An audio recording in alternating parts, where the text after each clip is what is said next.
We're going to break down the Jonathan Taylor trade rumors that are back once again for the Bengals. Before we get to what's going on, I want to hear from you guys.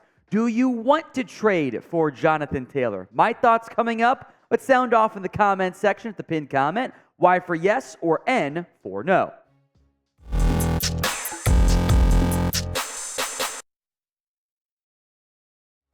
As I'm sure many of you have heard, the Colts are allowing Jonathan Taylor, their lead back, to seek a trade amid his issues with the organization, mostly due to the lack of a contract so far from Indy. And the Bengals have been mentioned as one of the top 5 destinations, in particular by Yahoo Sports. Although, as we will get into, there are some very big problems with the idea of trading for Jonathan Taylor if you were the Bengals. But we'll start positive, stay on the positive side note, I guess. Here are the Yahoo Sports destinations, 5 teams they mentioned, some of which make a lot more sense than Cincinnati does. The Baltimore Ravens, the Miami Dolphins, who are allegedly interested already, the Buffalo Bills, your Bengals, and the Minnesota Vikings as well.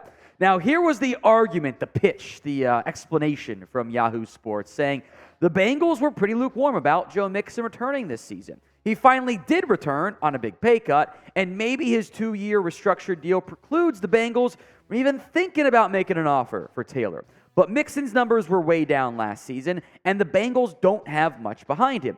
Clearly, Cincinnati is a contender. The Bengals have ample cap space. They're clearly earmarking some of that for Joe Burrow's contract extension.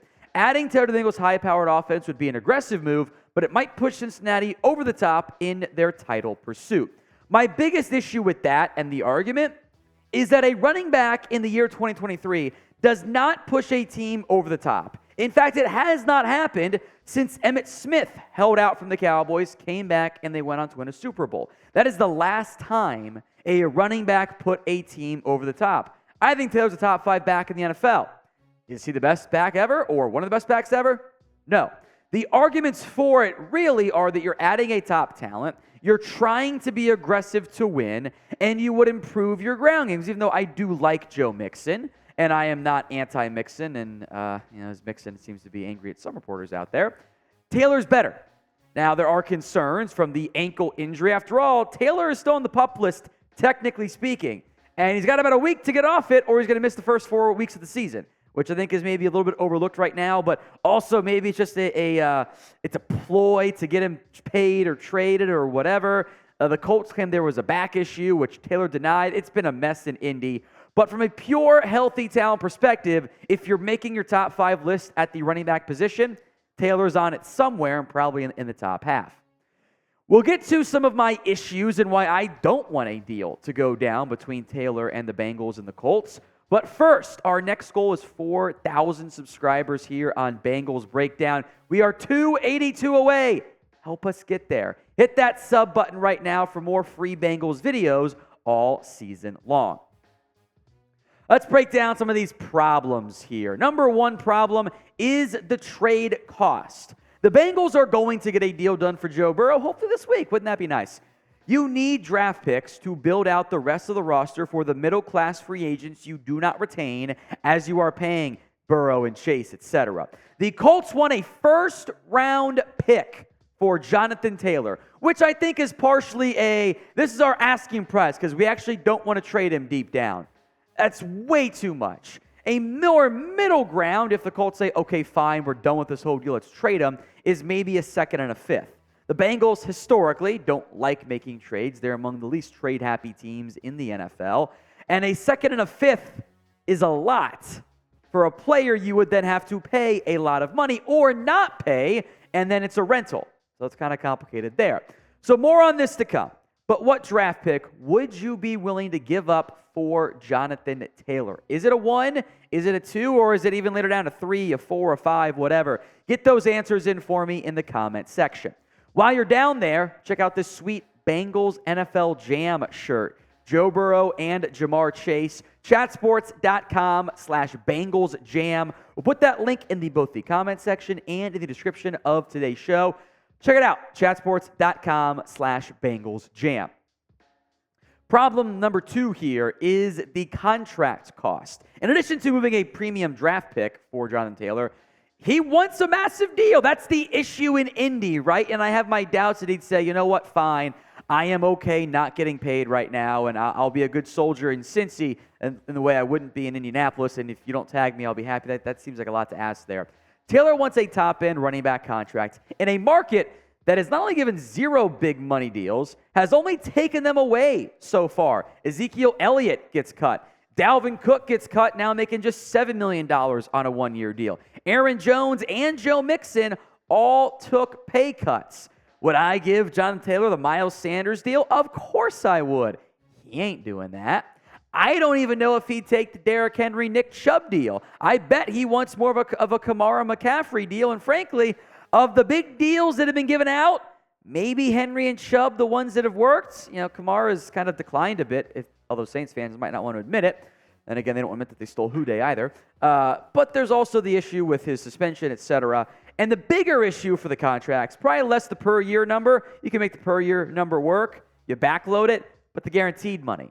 The guaranteed market for backs is bad. McCaffrey and Kamara are way up there. There's nearly a $10 million difference between the next deals.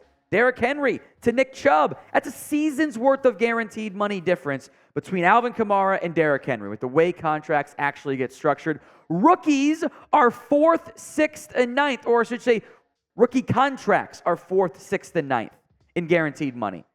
That's crazy to me. The market's not very good, and it might not get any better because next year there's going to be some good backs who are available. Now, some of these guys might get tagged. Some of them might get extended. Some might regress, whatever. But Derrick Henry, Josh Jacobs, Tony Pollard, Saquon Barkley, Austin Eckler, who, by the way, already got his permission for a trade request to go find one and couldn't. I think we'll see something similar here with Taylor. J.K. Dobbins, DeAndre Swift. They're all free agents.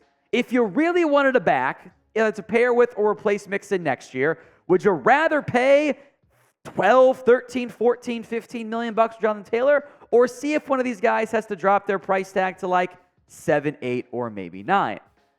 So with that in mind, would you be willing to give Jonathan Taylor the big fat contract that he wants? 1 for yes or 2 for no in the comment section. Part of the reason why I say no is you have other deals coming. Now, the Bengals, much to my chagrin, are not nearly as aggressive with the way they structure their contracts and restructuring deals, pushing money off into the future, doing big signing bonuses, doing restructure bonuses. They don't like doing that. I think it might legitimately be a cash flow problem for Mike Brown. That's why it's Paycor Stadium and no longer Paul Brown Stadium, because they have to pay guys like Joe Burrow. They want to pay guys like T. Higgins. They don't have a replacement right now for DJ Reader or Jonah Williams next year if those guys aren't retained. They have one for Awuzie. Hilton has another year on his deal. So does B.J. Hill. But Jamar Chase is due for a deal this time next year. With the way the Bengals have only shown so far in terms of what they are willing to do with their money, they don't have the same funds available as, say, an Eagles who just constantly push money off into the future. They'll be a bit more balanced with their books. That means paying a running back is not a great idea if they want to keep their funds flexible for Burrow, Higgins, Chase, etc. Problem number 4 is, do you even need a running back? I think Yahoo Sports was right to mention the uncertainty in the running back room behind Joe Mixon. Travion Williams has been banged up. Chris Evans has been a decent surprise, I think, so far relative to expectations. Chase Brown, I like long-term, but he's a rookie. He needs time. He's not there yet. And how much better is Taylor than Mixon? He is better. I do want to make that part clear. Is he better enough to justify reducing Mixon to RB2 when the team does not trust him in pass protection full stop, so you're not going to use Mixon very much? The Colts aren't going to trade for him, but that kind of defeats the whole purpose of doing this whole thing. And now you're cutting into Mixon's carries. You're not paying him that much, but you're still eating some of the money. You're then giving up a massive draft pick and money for Jonathan Taylor.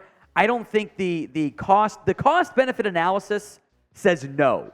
And I think that's what most teams are going to say when it comes to Jonathan Taylor. So before we go, if you haven't put your thoughts in the comments section already, please do so. Do you want to trade for Jonathan Taylor? Y for yes, N for. No.